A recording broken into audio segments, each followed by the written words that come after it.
우리 서로 인사 나눕니다. 주 안에서 사랑합니다. 반갑습니다.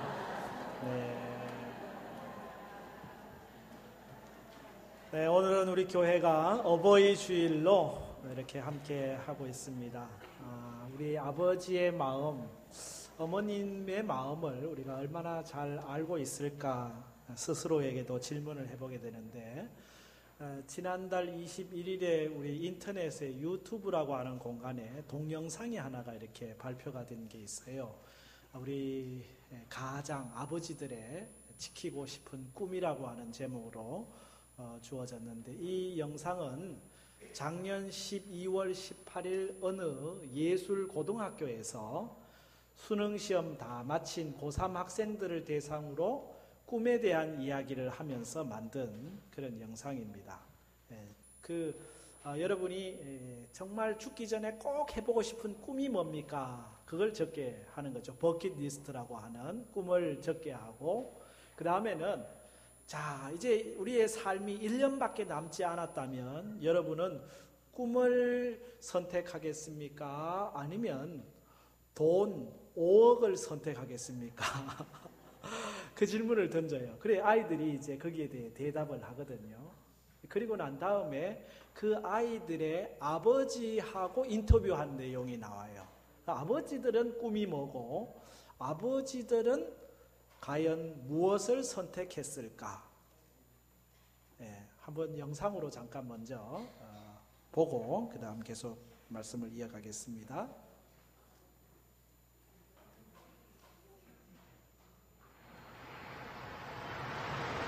아이들은 자신의 꿈에 대해 어떤 생각을 갖고 있을까요? 한 고등학교를 찾아가 청소년의 꿈을 스케치하다라는 주제로 의식조사 프로그램을 촬영하기로 했습니다. 안녕하세요. 수능 잘 봤어요? 다들 시선을 피하는데 오늘 얘기할 거에 대해서 조금 학생들이 생각하는 꿈은 과연 무엇일까요? 질문지를 갖고 왔어요. 죽기 전에 꼭 해보고 싶은 당신의 꿈은 무엇인가요? 이게 버킷리스트라고 하죠, 요즘에.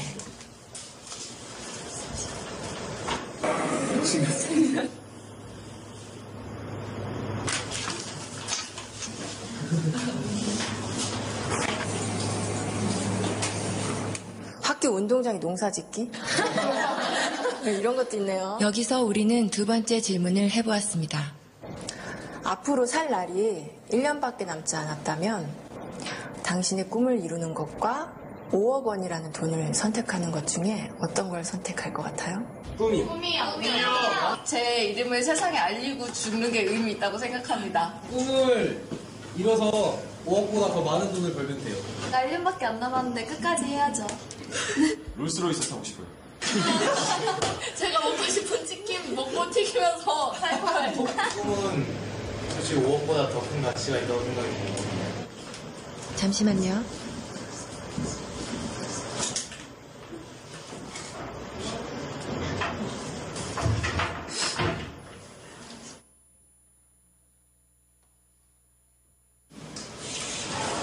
우리 온 가족이 함께 모여서 내 식구 좀 거라한 데서 좀 해보고 싶고 하고 싶은 게 너무너무 많죠. 아들이랑 둘이 배낭여행 한번 가고 싶어요. 집 투어? 아들이랑? 저희 고향 양평으로 내려가서 그림같이 멋있는 집을 짓고 사랑하는 가족과 함께 행복하게 사는 게 제 꿈입니다. 조그만 극장이라도 하나 해줬으면 성진이가 하고 싶어하는 거니까. 많은 추억이나 또 집사람한테 그동안 못해준 거 그런 것만 생각나더라고요. 가족과 함께 여행을 하는 게 제 꿈입니다. 근데 할 수만 있으면 진짜 같이 한번 성진이 데리고 여행을 좀 해보고 싶습니다. 그 속에 친구들랑 만나보고 싶어요. 맥주 한잔 마시고 싶어요. 맥주 괜찮죠?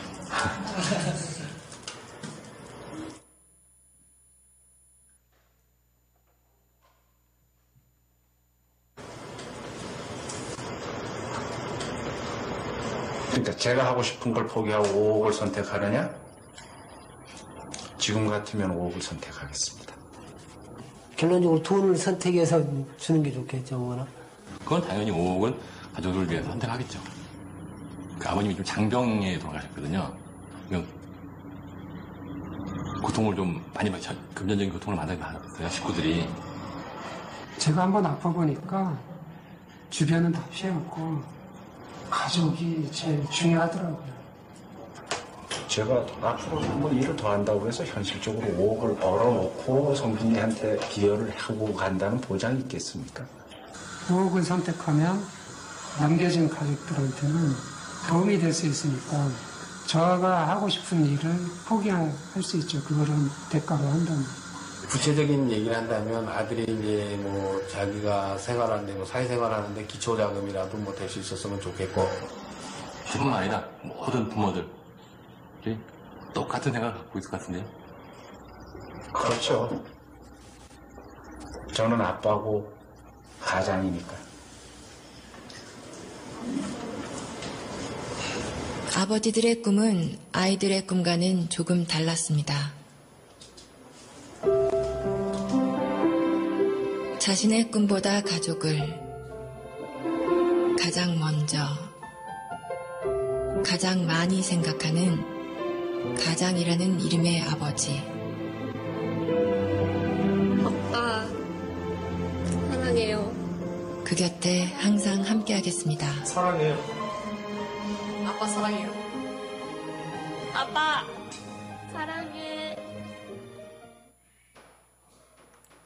네, 아버지, 어머니들의 생각이 같은 거 아닌가 생각을 갖습니다. 보다 더 자기의 꿈은 뒤로 하고 우리 가족 또 자녀들을 늘 생각하는 마음 마찬가지가 아닐까요? 우리가 이 부모님들의 마음을 참 많이 잊고 그렇게 지난다라는 생각을 함께 하게 됩니다. 오늘 목회단상에 유치부 아이들의 성경 암송, 내 부모를 공경하라. 공경하라는 단어가 뭔지 모르니까 내 부모를 공격하라. 그렇게 암송을 했다고 하는데, 근데 아이의 이 암송이 문제가 아니고 오늘 우리의 삶에 이 부모님을 참 공격하는 일이 많아요, 진짜로. 말로 아버지가 뭘, 어머니가 뭘 아쉽다고 공격하기도 하고 무관심하기도 하고 그런 우리의 삶을 우리가 살아가고 있지 않은가라는 생각을 하고요. 이 정채봉 씨의 그 짧은 이 소책자에 나오는 동화 현대장이라고 하는 이야기도 우리에게 많은 것을 시사를 해줍니다. 부모가 온 효자가 되어야 자식이 반효자가 된다고 하는 이 옛 말이 우리에게 많은 것을 가르쳐 주는 내용이죠. 지난 5월 8일에 신문에 그런 기사가 났어요. 부모님의 6가지 거짓말. 그렇게 부모님들이 말씀하시는 것 중에 이런 말들은 거짓말이니까 잘 알으라고 그렇게 해서 6가지가 아주 상세하게 길게 소개가 되어 있더라고요. 어릴 적에는 다 부모님이 하시는 말씀이 사실이고 진실인 줄 알았는데 커서 보니까 우리 찬양했던 것처럼 우리가 이제 나이 들어서 보니까 아유 부모님의 그 말, 부모님의 마음이 뭐였는지 우리가 이제 깨닫게 된다는 거거든요. 그 6말들을 뭐 길게 돼 있는데 제가 3단어로 전부 다 짧게 만들어 가지고 6말이 이런 말입니다. 첫째가 안 아파. 안 아파, 난 괜찮아. 사실은 아프시거든요. 병원에 가서 좀 진료도 받으시고 고치시고 하셔야 되거든요. 마음은 병원 가서 빨리 좀 치료받고 건강했으면 좋겠는데 자식들이 또 걱정할까봐 괜히 부담 가질까봐 나이 들어서 다 그런 거야. 걱정하지 마. 안 아파. 거짓말입니다. 안 아프다 그래도 모시고 병원 가야 됩니다. 자식들이 이걸 곧대로 그냥 안 아픈 줄 알고 있으면 큰일 나는 겁니다. 거짓말인 줄 알고 안 아프다 그래도 내가 볼 때 아프다 싶으면은 모시고 가서 치료받게 해드려야 돼요. 또 가야지. 내가 나이가 들었는데 뭘 오래 살아. 때가 되면 가야지. 거짓말입니다. 오래오래 건강하게 살면서 손주도 보고 손주들 장가가는 거 시집 가는 것도 보고 그게 부모 마음이지. 가야지 뭘 오래 살아. 아니요. 오래 건강하게 사시도록 그런 마음을 알아드려야 돼요. 배불러, 나는 괜찮아, 나는 다 먹었어, 너희들이나 먹어라. 어릴 때 그런 줄 알았어요. 우리 어머니는 누룽지만 좋아하시는 줄 알았어요. 알고 봤더니 그게 아니에요. 자식들 먹이느라고 본인은 그냥 누룽지 긁어 드신 거죠. 배불러, 아니요. 늘 그래도 자꾸 맛있는 거 사드리고요, 먹을 거 해드리는 게 필요해요. 또 오지 마라고 말씀하시거든요. 야, 거리가 먼데 바쁜데 뭐 집에 오냐, 오지 마라, 오지 마. 명절이라도 오지 말고, 생일이라고 오지 말고, 오지 마, 오지 마. 근데 그걸 곧대로 들으면 안 됩니다. 오지 말라 그래도요, 가면은 너무너무 좋아하시고요, 언제 오나, 왔으면 하는 마음은 꿀뚝 같아요. 그래서 자식들 그래도 뭐 먹을 거라도 만들어 놓고, 또 갈 때 그냥 빈손으로 안 보내려고 또 차에 실어주려고 또 다 준비해 놓고, 오지 마라는 말은 거짓말이니까 그래 알아들어야 돼요. 어딜 가긴 어딜 가, 너들이나 가서 여행하고 와라. 나는 나이 들어서 이제 여행 못한다. 너희들이나 가라. 내가 뭐 어딜 가겠냐 라고 하시지만은 모시고 가보세요. 참 세상에 이런 곳이 다 있구나 하고 참 좋아하셔요. 여행을 가족들이 자기들끼리만 쏙 가지 말고 어른 모시고 가야 됩니다. 내가 뭐 어딜 가냐, 니들이나 갔다 와라. 그 거짓말입니다. 고지고대로 들으면 안 돼요. 뭐 선물 사오면은 야, 뭐 비싼 걸 이런 걸 사오냐, 뭘 사오냐고 말씀을 하셔요. 이런 거 절대 다음부터는 사오지 마라 라고 말씀을 하지만은, 그러나 그건 거짓말입니다. 그래도 이렇게 사다 드리면요, 마음 한켠에는 뿌듯해 하셔요. 자식들 간 뒤에 그거 들고 경로당 가가지고요, 야, 우리 자식이 그거 사온 거라고 그렇게 또 이렇게 자랑하시는 분들이에요. 6가지 거짓말이라고 이렇게 써놓았는데, 다 자식 사랑하는 마음, 생각하는 마음 때문에 하시는 그런 말씀들이거든요. 자식들은 좀 그런 것들을 알고 이해를 할 필요가 있다는 생각을 다시 합니다. 사람이 살면서 서로의 마음을 헤아릴 수가 있다면 얼마나 행복할까요? 제가 아내의 마음을 좀 알아주고 아내가 또 제 마음을 알아주면 참 좋을 텐데, 그게 또 좀 잘 안 돼요. 서로 마음을 잘 모르고 지날 때가 많거든요.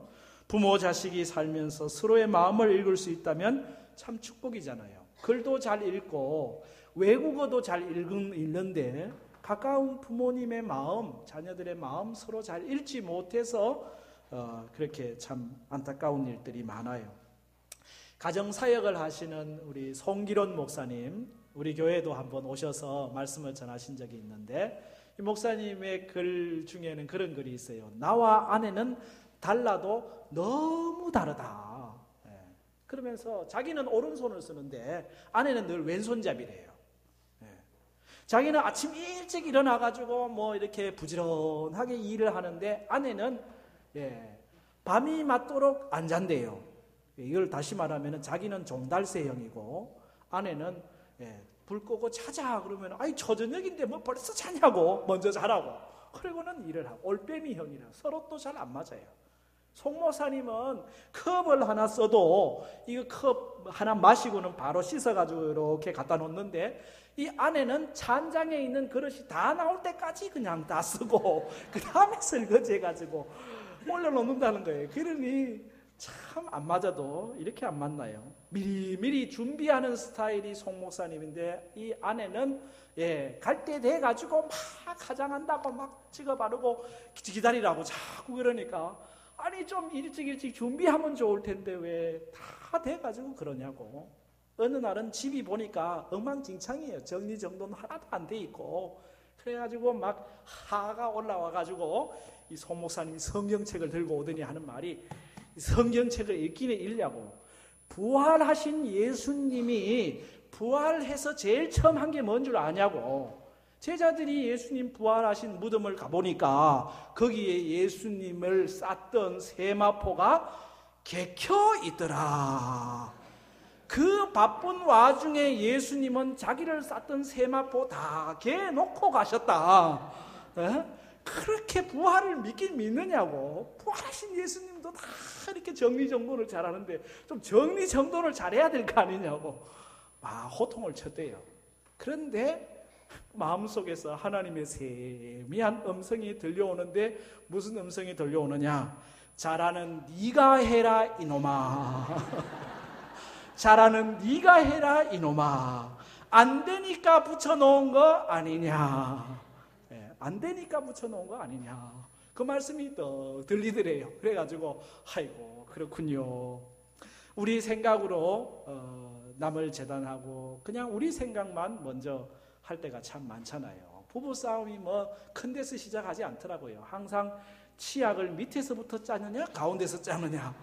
흉업이 치약 나오는 건 똑같은데 그거 뭐 별거 아닌데도 그것 때문에 그러거든요. 제가 왜 이 말씀을 드리냐 하면은 오늘 야곱과 요셉이 나오거든요. 아버지와 아들입니다. 그런데 이 아들 요셉이 아버지의 마음을 잘 읽고 있는 것 같아요. 이 아버지 야곱이 지금 걱정이 많습니다. 아버지 야곱의 걱정이 뭘까요? 오늘 말씀 12절이 그렇게 시작되고 있는데 그 형들이 세겜에 가서 아버지의 양떼를 칠 때에 라고 하는 상황입니다. 여러분 뭐 이 말씀을 읽어볼 때 무슨 아버지가 걱정하겠나라고 할 수 있지만 이 말씀의 배경을 여러분 다시 돌아가 보면 여러분 야곱이 멀리 바단 아람에서 외삼촌 집에서 20여 년 생활하다가 형 에서하고의 관계가 틀어져 가지고 참 걱정이 많았잖아요. 그래서 형을 만나기 위해서 왔다가 약복강에서 기도하고 하나님의 은혜로 정말 야곱과 에서가 눈물의 상봉을 해요. 극적인 상봉이에요. 감격이에요. 에서가 자 동생아 가자. 내가 사는 곳으로 가자. 형님 우리가 지금 먼 길을 왔기 때문에 계속 가다가는 다 지쳐서 쓰러집니다. 형님 먼저 가시고 우리 나중 갈게요. 그리고는 이 야곱이 갔던 곳이 어디냐면 세겜이라는 곳이에요. 세겜에 머물면서 지나고 있는데 거기에서 사건이 하나 터졌습니다. 무슨 사건이냐? 야곱의 딸 디나가 세겜 추장 하몰의 아들에게 강간을 당해버려요. 그러니 얼마나 이 야곱 집안의 큰 충격입니까? 이 세겜 땅에서 그렇게 더불어 살고 있는데 딸에게 그런 일이 벌어졌으니까 그 소식을 들은 이 야곱의 아들들은 막 화가 치미는 거죠. 이 세겜 사람들, 도덕도 윤리도 없는 사람들, 몰상식한 사람들. 그런데 이 하몰이 찾아와가지고 아이고 죄송합니다. 우리 아들이 좀 나쁜 짓을 했네요. 어떡합니까 이제. 그러니 서로 사돈 맺읍시다. 그래가지고 한 집안으로 삽시다. 그 형들이 복수심이 불타오르니까 말은 그렇게 하는 거죠. 우리는 할례를 받은 족속이니까 당신들도 할례를 행하십시오. 그러면은 당신과 우리가 같은 집안이 되겠습니다. 그런 줄 알고 세겜 사람들은 다 이 야곱의 아들들의 말을 듣고 할례를 행했거든요. 그런 찰나에 이 아들들이 이 세겜 들어가가지고 모든 남자들을 다 늑탈하고 죽이고 온통 피바다를 만들어 버린 거예요. 그리고는 세겜을 떠나 베델을 떠나 헤브론으로. 이 헤브론에서 생활하는 야곱의 가족들이 직업이 유목민이잖아요. 양떼를 치는 거잖아요. 그 양떼가 이 헤브론에서 꼴이 있으면 거기서 먹지만은 이 꼴이 없으니까 또 이제 올라가요. 위로 올라가다 어디까지 갔느냐? 오늘 말씀 배경에 보니까 세겜에까지 갔다. 자, 그러니 아버지 야곱이 걱정이 될까요? 안 될까요? 세겜이 어떤 곳입니까? 지금 야곱 집안하고는 완전히 원수지간이거든요. 그 세겜 땅을 이 아들들이 양떼를 치기 위해서 올라갔으니 걱정이 이만저만 되는 게 아닙니다. 그래서 아버지가 지금 그 아들에게 요셉에게 하나밖에 없는 요셉 이제 막내죠. 요셉에게 너 형들을 좀 가서 살펴보고 오라. 그게 오늘 말씀의 내용이에요. 14절에 내 형들과 양떼들이 잘 있는지 그 여부를 돌아보고 돌아와서 내게 말해라. 아들 요셉에게 부탁을 하는 거죠. 그랬더니 이 아들 요셉이 그 말씀을 따라가게 되는 거예요. 사실 야곱이 아무리 눈치가 없어도 형제들이 요셉을 싫어한다는 것을 왜 모르겠어요. 요셉에 대해서 아주 좀 좋지 않게 생각하고 있다는 것 아버지가 눈치챘을 거라고요. 그럼에도 불구하고 지금 요셉을 보내고 있습니다. 그것도 거리가 보통 먼 게 아니에요. 세겜까지 헤브론에서 키로수로 따져보면 95km입니다. 그러니까 도대체 몇 리가 되는 겁니까? 4리가 10리, 100리하고 200리가 넘는 그런 거리니까 되게 멀잖아요. 그곳에 이 요셉의 나이가 그때 13살, 아직 어린 나이거든요. 그런데 아버지가 지금 이 요셉을 보냅니다. 뭐 때문에? 이 아들들이 걱정이 되거든요. 그러니까 여러분, 아버지 야곱이 아들 요셉만 사랑했다고요? 편애했다고요? 그런 말씀 하지 마세요. 아버지가 아들들을 사랑하는 마음은 똑같은 거예요. 10명의 아들들 세겜 땅에서 양떼를 치고 있는데 이 애들을 그냥 너무 안타까워서 어떻게 지나는지 궁금해서 아들 요셉을 보내고 있는 거거든요. 자식들은요 가끔 그렇게 생각해요. 우리 아버지 어머니는 자꾸 누구만 더 사랑한다고. 우리 집에도 둘밖에 없는데 둘 중에 하나는 또 그런 생각을 해요. 아빠 엄마는 누구만 생각한다고. 아니야, 10손가락 깨물어서 안 아픈 손가락이 어디 있어요. 다 한결같이 부모님의 사랑은 늘 그런 거잖아요. 그 마음을 좀 알아줬으면 좋겠는데, 여러분, 우리가 하나님의 아버지의 마음도 사실은 동일하거든요. 하나님의 우리를 향한 사랑의 마음은요 언제나 한결같아요. 풀러 선교대학원에서 베냉갱 교수가 선교의 기초를 성경에서 찾아와서 강의하는 그 강의 시간, 창세기 3장을 가지고 말씀을 하시는데, 창세기 3장에 아담과 하와가 죄를 짓고 동산 어디인가 숨어 있잖아요. 그때 하나님이 찾아 나서시면서 아담아 부르시는, 그걸 그대로 재현하셔요. 지금 제가 작게 얘기했는데 이 교수님은 그야말로 고막이 터질 정도로 큰 소리로 아담아! 이거보다 더 크게 깜짝 놀랐어요. 그게 하나님 아버지 마음이라는 거예요. 아담을 찾아가지고 그 아담을 찾아 나서시는 그 아버지가 오늘 우리를 찾아 나서셨고, 지금도 오늘 북하나 네파라 하고 찾아 나서시는 그 아버지의 마음. 선교란 아버지의 마음을 아는 데서부터 시작이 된다는 거예요. 뭐 복잡하게 생각할 것도 없다는 거예요. 우리가 아버지의 마음을 안다면 그 아버지는 오늘도 집 나간 아들, 둘째 아들 언제나 돌아오려나 집 기다리고 있는 아버지의 그 마음을 안다면 우리가 그 마음을 가지고 오늘도 집 나가 있는 하나님을 알지 못하는 이들을 향해서 우리의 걸음을 옮길 수밖에 없다고 하는 사실이거든요. 저는 저의 어머니가 제가 아주 어릴 때 중학교 때 돌아가셨어요. 그래서 제가 어머니에 대해서 늦게 돌아가시고도 한참 뒤에 알게 된 사실 하나가 있었는데, 그것은 어머니가 참 큰 아픔을 갖고 지나시다가 돌아가셨다는 거예요. 늘 마음에 큰 짐을 갖고 계시다가 돌아가셨다는 거. 저는 몰랐거든요.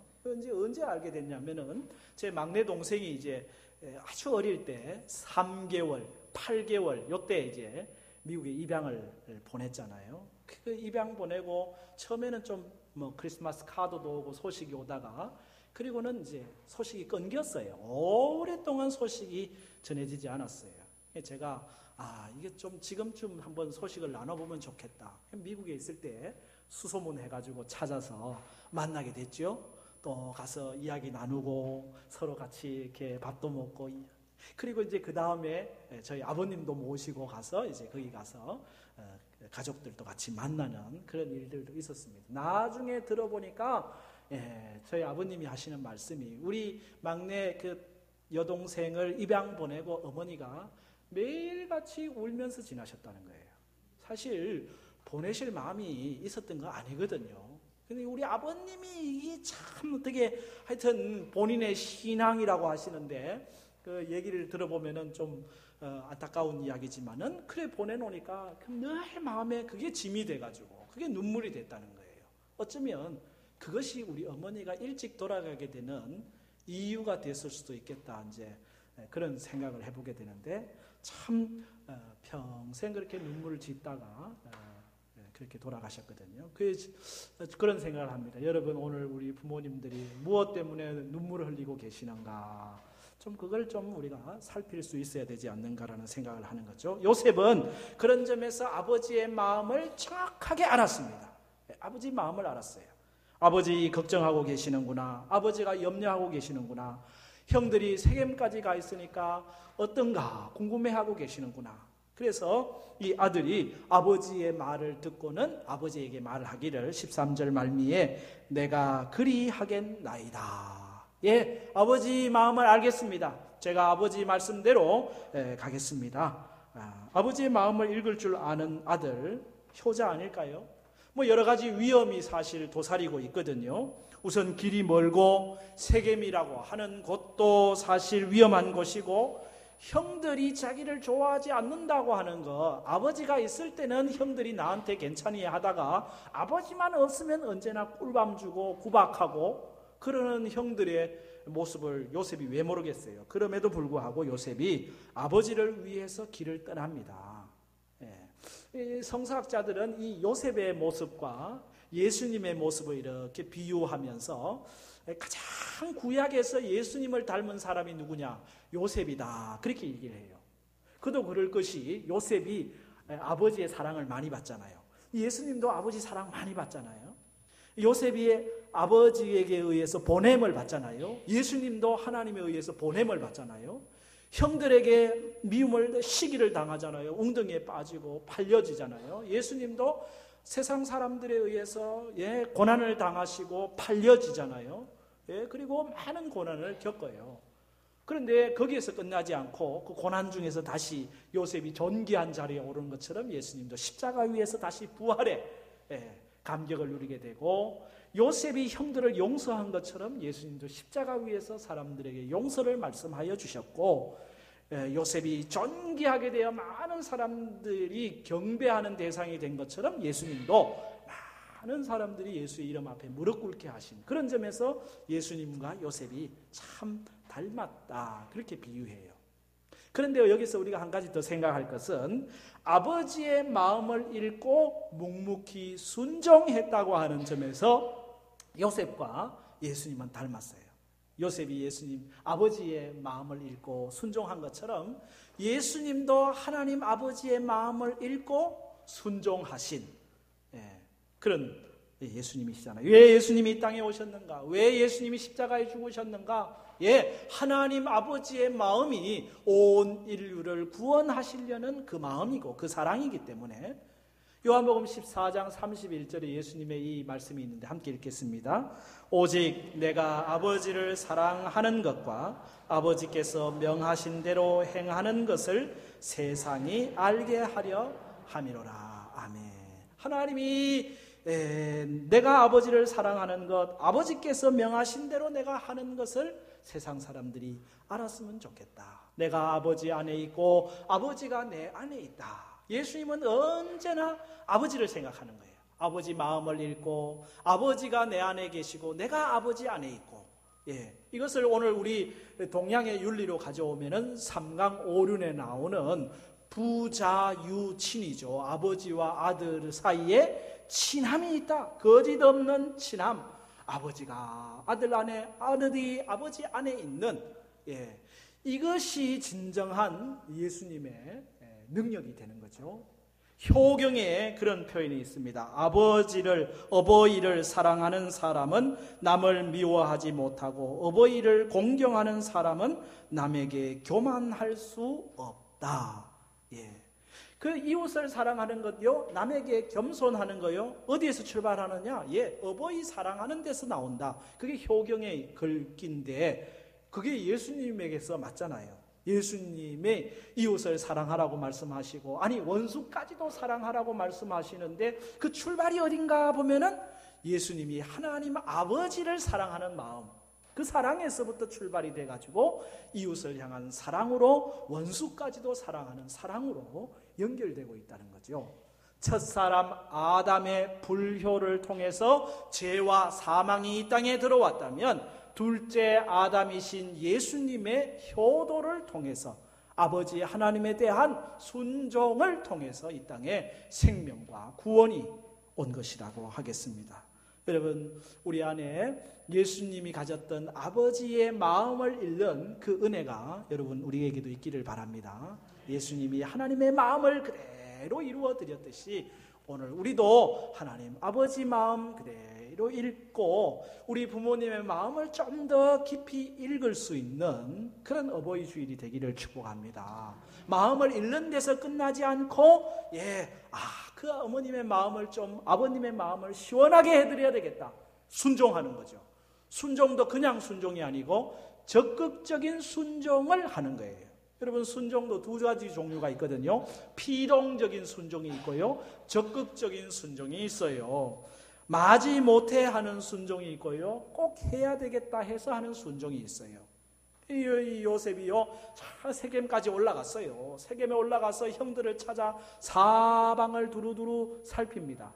오늘 말씀 15절에 보면 요셉은 들에서 방황하는지라 그렇게 표현하고 있는데, 이 들에서 방황했다는 얘기는요, 공동번역에서는 들판을 헤맸다 그렇게 표현되어 있어요. 다시 말하면 형들이 어디에 있는지 찾고 또 찾고 찾고 또 찾고, 피동적으로 순종하는 사람은요, 세겜까지 가보고 형들 어디 있지? 없네. 가야겠다. 아빠 갔는데요, 없어요 하고 끝내요. 그러나 능동적으로 적극적으로 아주 순종하는 사람은 찾고 또 찾는 거예요. 아무리 찾아도 없어. 그래 이 방황하고 있는 사람을 한 사람이 뭘 찾냐 하고 묻는 거죠. 여차저차 형님들을 찾습니다. 이렇게 10명 형님들 같이 다니는 분 못 봤어요? 내가 그 사람들이 서로 얘기하는 걸 들었는데 우리가 저 도단으로 올라가자 그런 말 하면서 가던데, 그럼 여기서 도단까지 얼마나 걸립니까? 제법 멀다. 야, 네가 그 어린 나이에 그까지 가겠냐? 여기서 30km도 넘는데 하루 종일 걸릴 텐데. 그래요? 웬만하면 돌아옵니다. 웬만하면 아빠 거기까지 갔는데요, 또 거기서 그렇게 하루길 30km도 먼 걸까지 갔다니까 제가 못 갔습니다 하고 돌아올 만도 한데, 요셉은 아니요, 도단까지 또 헤매고 쫓아 올라가는 겁니다. 형님들이 지나갔는지 물어 그 발길을 쫓아. 그래 오늘 17절 말미에 뭐라고 되어 있냐면은, 그들이 여기서 떠났느니라 내가 그들의 말을 들으니 도단으로 가자 하더라. 그래서 요셉은 그의 형들의 뒤를 따라가서 도단에서 그들을 만나니라. 도단에서 그들을 만나는 거예요. 왜 거기까지 갑니까? 형들을 사랑해서요? 아니요. 아버지의 뜻, 아버지가 걱정하고 계시니까 아버지 좀 마음을 시원하게 해드리려고, 그래서 아버지를 사랑하기 때문에 지금 요셉이 거기까지 간 거예요. 이게 요셉의 마음 아닐까요? 이게 요셉의 마음을 잃는 효도의 모습 아닐까요? 그런데 이와 반대로 나머지 10명의 아들들은 동생이 오는데 꿈꾸는 자거든요. 저 까부는 동생, 저 맨날 자기 잘났다고 하는 동생, 잘 걸렸다 오늘, 그냥 두지 말자. 이 형들은 아버지 마음도 모르고 왜 요셉을 보냈는지, 그런 아버지의 마음도 모르고, 자기들을 생각하는 아버지 마음도 모르고, 요셉을 생각하는 아버지 마음도 모르고 이 동생을 그냥 웅덩이에다 집어넣어버린 거잖아요. 이 10명의 아들은 참 불효하고 있는 그런 모습을 대조적으로 보여주고 있지 않습니까? 여러분, 오늘 어버이 주일에 마음을 읽을 수 있기를 바랍니다. 아내의 마음도 읽고, 남편의 마음도 읽고, 부모님의 마음도 좀 읽고, 자녀들의 마음도 읽고, 무엇보다도 하나님 마음도 좀 읽어드리고, 마음을 읽을 뿐만 아니라 그 마음을 시원하게 해드리는, 그것이 오늘 어버이 주일에 우리에게 주시는 하나님의 마음입니다. 요셉 같은 효자 효녀, 예수님 같은 효자 효녀, 어머님의 마음. 오늘 우리가 같이 노래 한번 하고 싶은데, 양주동 님이 그 작사한 어버이날에 부르는 그 어머님의 마음 있죠? 그 가사 내용 제가 함께 불러드릴게요. 나실제 괴로움 다 잊으시고 기르실제 밤낮으로 애쓰는 마음, 진자리 마른 자리 가라니시며 손발이 다닳도록 고생하시네 하늘 아래 그 무엇이 늙다 하리요 어버이의 희생은 가히 없으나 3절까지 있는데 1절만 우리 함께 어머님의 마음, 하나님의 마음 생각하면서 한번 노래하겠습니다.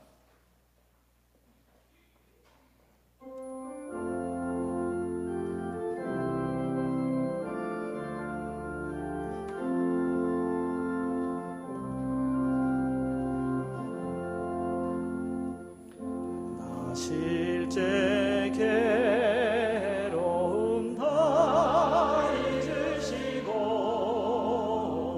기르실제 밤낮으로 애쓰는 마음 진자리 마른 자리 가라니시며